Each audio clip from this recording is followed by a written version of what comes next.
Hello everyone, this is Jinax channel. Welcome back to my channel. Today I'll teach you some basic Bisaya greetings. Are you ready? Okay, number 1. Good morning. So in Bisaya, that means maayong buntag. Maayo means good. Buntag means morning. NG is the connector for maayong buntag. So what would be your reply? You will just add pud. Maayong buntag pud. Okay? Good morning. Maayong buntag. What would be your reply?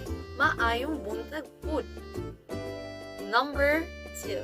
Good noon. In Bisaya, that means maayong udto. Maayo means good. Udto means noon. Maayong udto. NG is the connector for maayong udto. Good noon. Maayong udto. Number 3. Good afternoon. That means maayong hapon. Maayo means good. Hapon? Means afternoon. Good afternoon. Maayong hapon. NG is a connector for maayong hapon. Good afternoon. Maayong hapon. Number 4. Good evening. In Bisaya, that means maayong gabi. Maayo means good. Gabi means evening. NG is the connector for maayong gabi. Good evening. Maayong gabi. If you know the person you are greeting, you can add their name before and after the greeting. For example, when you see me and you want to greet me, you know my name is Genevieve, you can just say Genevieve. Maayong buntag. Maayong buntag, Genevieve.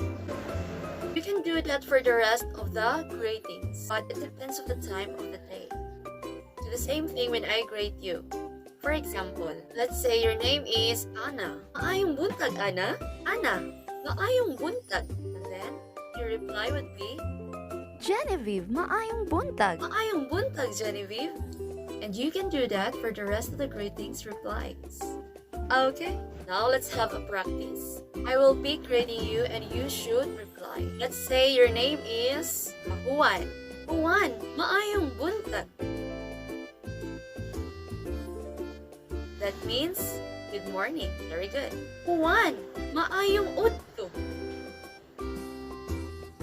Good job. That means, good noon. Juan, maayong hapon. Alright, very good. That means, good afternoon. Next. Juan, maayong gabi.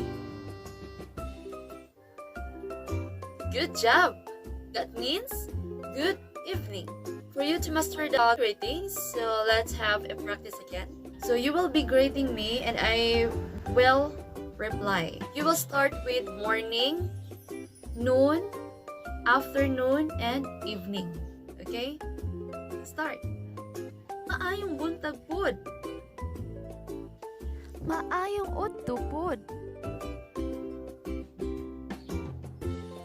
Maayong hapon pod. Maayong gabi pod. Good job. You're a good job today. And now let's learn how are you in Bisaya. How are you? So in Bisaya, that means, kumusta ka? Kumusta man ka? Kumusta? Usually, we use kumusta man ka when that person is close to you or a friend. For that person, you haven't met him or her for a very long time. Kumusta ka? Kumusta? So they are both the same. You can use them when it is your first time to meet that person and you just ask them, how are they? And what would be your reply? Maayo man. That means, I am good. It means that you are good. You are fine. You're doing great. Kumusta ka? So your reply would be, maayo man. Some Bisaya people reply when they are asked, kumusta ka? They reply like this, okay ra. Okay ra man. Okay kayo. So when they say okay kayo, so they are very, very, very okay. Yeah. It means also that they are close to them, like that. They're saying that they are okay in a joking way.